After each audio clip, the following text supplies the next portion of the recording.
sejahtera untuk kita semua, Bapak, Ibu, saudara-saudari yang terkasih. Semoga kita senantiasa dalam berkat Tuhan. Jumpa lagi dalam renungan harian dalam sharing ayat berkesan. Kami keluarga Bapak Laurentius Kobo dan Ibu Natalina Beru Sembiring dari Paroki Santo Yosef Delitua mengucapkan terima kasih kepada Komisi Kerasulan Kitab Suci Keuskupan Agung Medan dan kepada kita semua untuk kesempatan yang diberikan kepada kami berbagi ayat berkesan dari kutipan yang akan kita renungkan hari ini, Sabtu 19 Februari 2022, Pekan Biasa ke-6. Bacaan Injil yang akan kita renungkan dikutip dari Injil Markus bab 9 ayat 2 sampai dengan ayat 13. Kami mengajak kita semua merenungkan sabda Tuhan ini. Sebelumnya, mari kita awali perenungan ini dengan doa.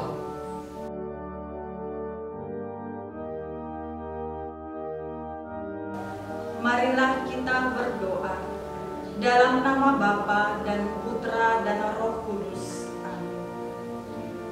Bapa yang Maha Baik, kami hadir di hadapan-Mu. Kami bersyukur atas berkat yang senantiasa Engkau anugerahkan kepada kami. Kami juga bersyukur atas kesempatan yang Tuhan berikan bagi kami untuk membaca dan merenungkan sabda-Mu.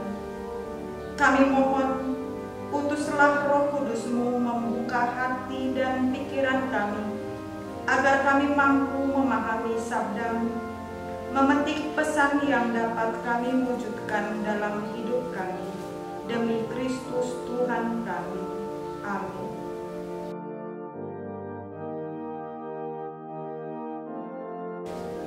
Bapak, Ibu, saudara-saudari yang terkasih.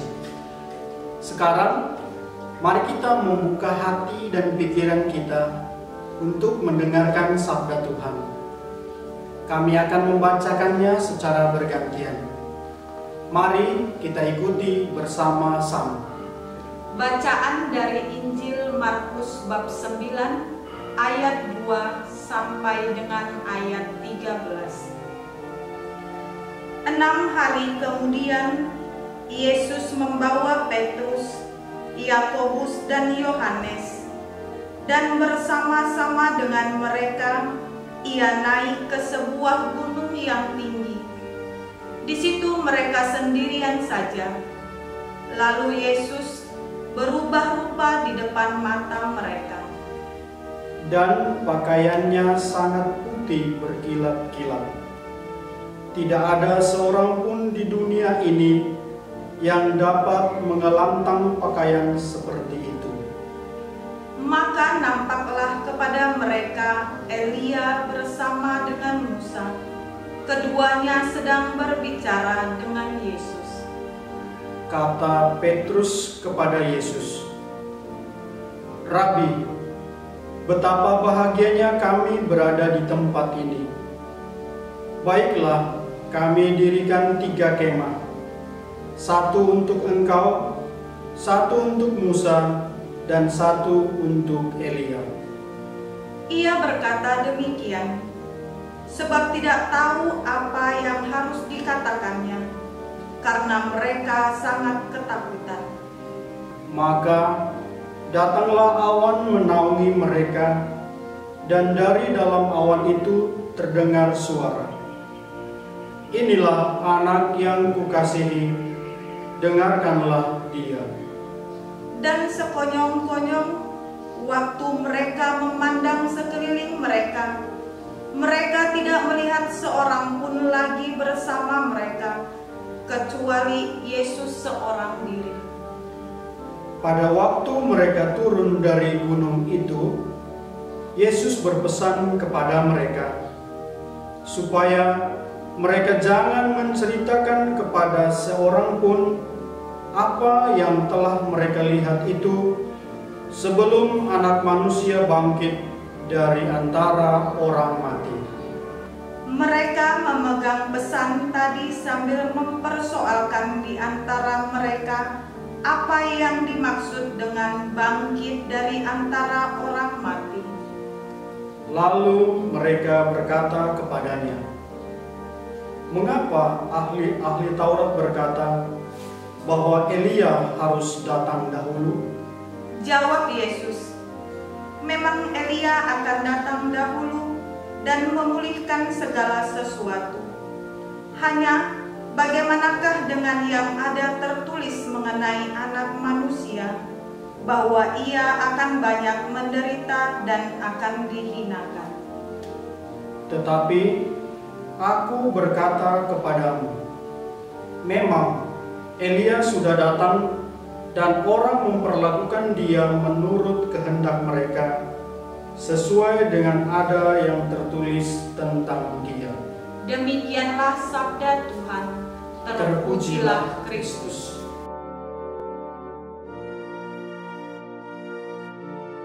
Bapak, Ibu, saudara-saudari yang dikasihi Tuhan, setelah kita mendengarkan sabda Tuhan, selanjutnya kami akan membagikan kesan dan pesan yang kami petik dari bacaan tadi. Sharing dimulai dari Ibu. Ayat yang berkesan bagi saya adalah ayat 5 yang berbunyi, kata Petrus kepada Yesus, "Rabi, betapa bahagianya kami berada di tempat ini. Baiklah kami dirikan 3 kemah, 1 untuk engkau, 1 untuk Musa, dan 1 untuk Elia." Kita semua pasti pernah mengalami suasana hati yang sangat membahagiakan. Sehebat apapun pergumulan yang kita hadapi, pasti kita pernah merasakan suasana hati yang bahagia. Hati bahagia bisa saja saat bertemu dengan orang-orang yang kita cintai, kunjungan ke tempat yang kita belum pernah kunjungi, suasana bahagia bersama keluarga, mengalami berkat dari Tuhan. Ayat 5 ini sungguh berkesan bagi saya. Suatu pengalaman di keluarga saya ketika liburan Natal dan Tahun Baru. Di tengah kesibukan kami sebagai orang tua yang memiliki 4 anak, kami menyempatkan diri untuk pergi berlibur bersama anggota keluarga.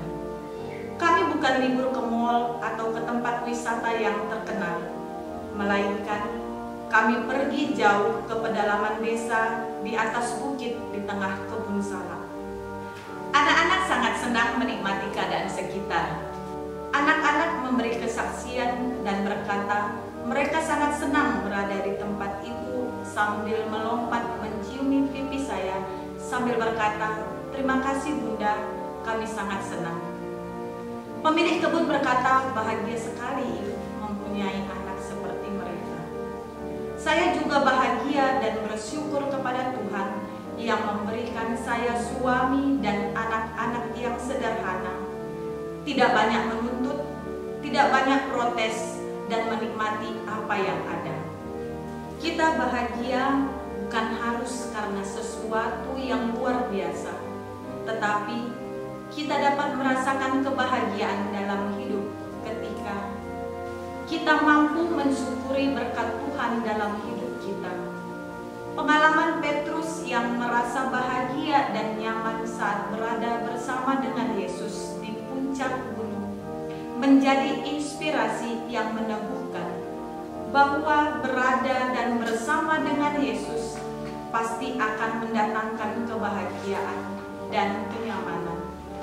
Karena itu, ketika harapan dan kerinduan kita sebagai pengikut Kristus ingin hidup bahagia dan nyaman, maka yang harus diperjuangkan adalah dekat dan bersama dengan Yesus dalam setiap kehidupan. Demikian yang bisa saya bagikan. Ayat yang berkesan bagi saya adalah ayat 7 yang berbunyi, "Maka datanglah awan menaungi mereka, dan dari dalam awan itu terdengar suara, "Inilah anak yang kukasihi, dengarkanlah dia." Setiap orang pasti senang jika kita mau mendengarkannya dengan sungguh-sungguh. Ayat ini berkesan bagi saya karena saya melihat bagaimana makna dari sikap mendengarkan. Setiap kali saya pulang kerja, dari kejauhan anak-anak melihat saya datang atau mendengar suara sepeda motor saya. Mereka akan segera berlari mengejar saya sambil tersenyum. Tidak hanya sampai di situ.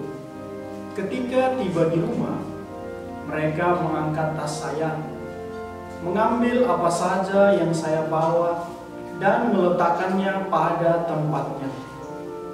Lalu, mereka akan menceritakan pengalaman mereka secara bergantian tentang apa yang mereka alami di sekolah, di rumah, dan bersama teman bermainnya.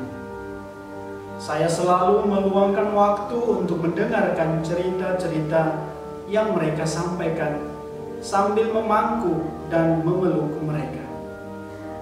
Walaupun mereka masih kecil-kecil, mereka sangat senang jika saya memberikan waktu untuk mendengarkan celotehan mereka. Dan sebaliknya, anak-anak juga menunjukkan ekspresi mereka untuk mendengarkan cerita saya.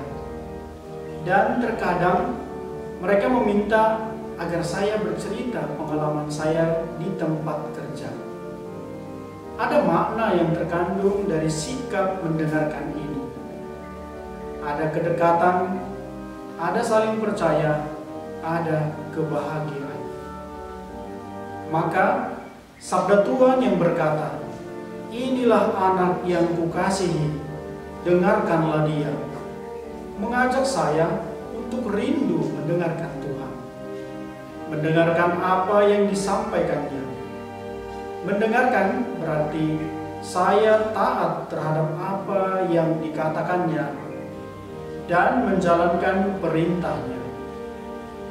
Dengan saya sering mendengarkan Tuhan, saya akan mengalami kedekatan, semakin percaya kepadanya, dan tentulah akan membuat hati saya bahagia. Maka, mari kita setia mendengarkan Tuhan dan taat melaksanakan apa yang dikatakannya.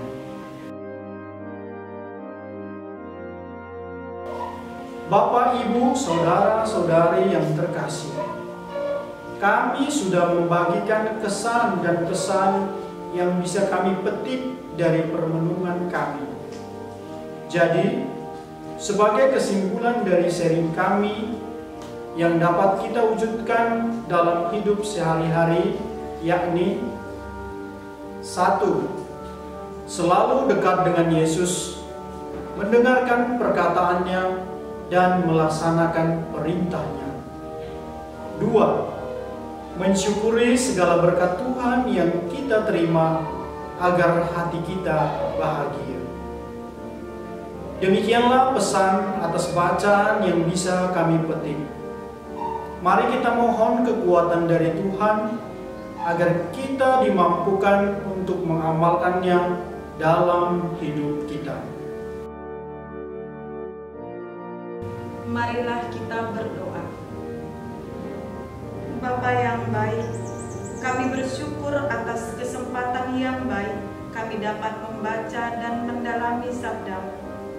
Kami sudah memetik pesan dari sabda yang kami dalami untuk dapat kami wujudkan dalam kehidupan kami. Kami mohon, bantulah kami agar dapat mewujudkan sabda-Mu dalam hidup kami. Demi Kristus Tuhan dan Juru Selamat kami. Amin. Dalam nama Bapa dan Putra dan Roh Kudus. Amin. Bapak, Ibu, saudara-saudari, demikianlah yang dapat kami bagikan. Jika ada yang kurang dari sharing kami, mohon dimaklumi. Tuhan memberkati kita semua. Salam dari kami.